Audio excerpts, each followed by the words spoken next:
Most businesses do not fail because their product sucks.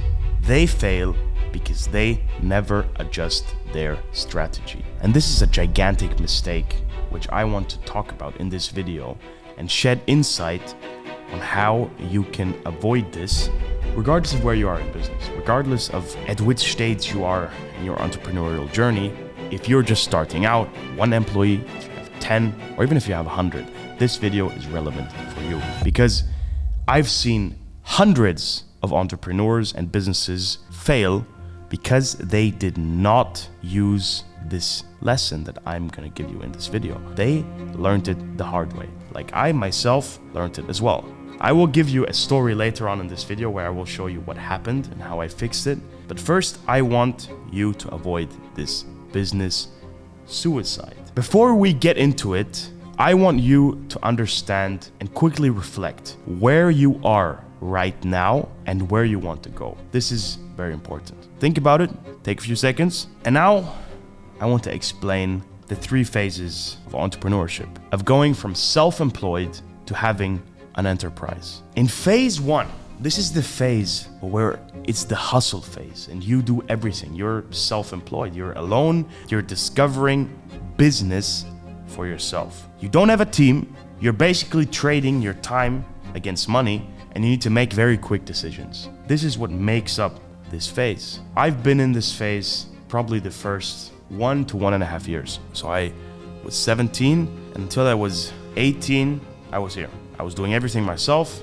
I was, after school, working all day, and I didn't have a team, obviously. I was just doing everything myself. Back then, it was a fitness Instagram page, The Gain Brain, which I grew to about 30,000 followers back then, which for me was very good, and I started making money with it. I started making enough money that I could go travel while my friends had to stay home on school vacations. So that was a very nice time for me. And then in phase number 2, you start to put systems in place. You develop a clear positioning. You go deeper into the niche where you started out, and you start to work with leverage. And leverage in this case means ROI-based thinking. So you start to think in terms of which levers you can use to move on faster. You also start to hire employees. In this phase, you start to have 1 to 3 employees or freelancers, and you build structure. That's the main theme of this phase. And then you move on to phase number 3, where I am now. And in this phase, you build systems and automations. You develop leadership levels in your company. In general, your business turns into a company. That's a very big step, because in phase 1 and phase 2, your business is a company. No, your business is a business and you turn it into a company. And here you take executive decisions. You go from thinking about something and doing it to thinking about something, developing a plan, and giving it to someone to do it. You are the king of the castle, and you are in the chair, and you make decisions. Borat joke, I hope you understand it. Great movie, you should watch it. You develop systems. That's the phase. So now you understand the phases. This might sound very theoretical, but it's very important that you can understand in which phase you are now. Because if you don't know this, then you cannot progress properly. And the big problem is that phase number 1, it does not scale. Because if you're putting in all your time of the day into your business, you cannot scale that. You cannot magically create more hours in the day. You have 10, maybe 11, and maybe even 12 effective hours of the day. But that's it. You cannot scale it. So the thing that takes you from phase 1 to phase 2 makes it scalable. But then to think that what took you from phase 1 to phase 2 will also take you from phase 2 to phase 3, that's a gigantic mistake, which I will elaborate in a second. But the thinking that this works is a huge mindset flaw that I see in nearly every businessman that starts out. And you have to avoid it, because this leads to burnouts, failures, and just plateauing. Being in this constant state of plateauing and not moving on and not understanding why. That creates frustration. I've been there. I've been frustrated, and I've been in this exact position. Because a phase 1 CEO, what he does is selling, building, following up. This is his main tasks of the day, this is what moves him forward. This is what moved the needle for him. While a phase 3 CEO, what makes the biggest difference for him is hiring leaders, optimizing the flow internally in his company, and setting a vision. So there is a great difference between these two gentlemen. And if this cool guy with sunglasses would work and use the same tools and methodologies like this guy without the sunglasses, then he would crash out.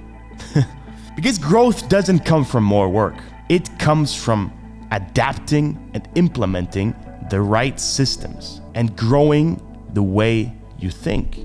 The problem that I'm trying to elaborate has one reason. It originates from one problem. And this problem is that the founder is addicted to the chaos. The ego is talking to you and telling you that you have to solve everything, and that chaos, you kind of enjoy the chaos because you can prove to yourself that you are competent. Because by solving the small shitty problems, you get addicted to this feeling of being a problem solver. But you feeling validated and needed is not what scales your business and the money that you have in your bank account. Success is very boring because it's systematic. Success is not created by emotions. Success is created by you doing the right things over a long period of time. And again, using the methods that you used from going from A to B will destroy you if you try to use them to go from B to C. You will crash. Your business will explode and you will be depressed, believe me. Because I have a personal story that will make this point even more clear. I was Ben, 18 and a half years old. The business I explained earlier with my Instagram page was growing. I decided to hire my first 2 employees. I was living a very good life, flying to Zurich for the weekend, going to the Dolder Grand, which is one of the best hotels in Switzerland, living in a $1,500 suite per night, Lambos driving up and down the driveway outside of my window, eating caviar for breakfast. I was living good. The coolest thing was that I didn't have to work because I had my employees. And that, my friend, was the problem. Because I tried to use the things that worked in phase number 1 in phase number 2. Because at this stage, I was in phase number 2. And my naive young self did not adapt. And what happened? These 2 employees that I had left. And I realized that shit hit the fan. For a very long time, I could not eat caviar for breakfast. I could not go to expensive hotels for the weekend because I had to go back to phase 1. I had to go back to where I started. And this was the problem. This is what led to me understanding that what might work in phase number 1, or A, whatever you want to call it, did not work in the second phase. The vehicle that I used in phase A did not work in phase B. Don't use your old vehicle for a new road. Simple business metaphor. You have to evolve. You have to grow. You have to use new tools in order to move on. Because we all know that success is not about just working hard, because then I'd know many factory workers and people working very hard jobs that should be successful, no? But hard work is not everything. Your strategy and your method behind the magic is what creates success. So I want you to really reflect on this topic and to sit down and analyze where you are right now, where you want to go, and what tools, advice, and strategies you need. Because thinking that what got you from 1 to 10K per month is what gets you to 50K per month, that's just not true. And then again, what got you from 50K per month to 100K per month will not get you to a million per month.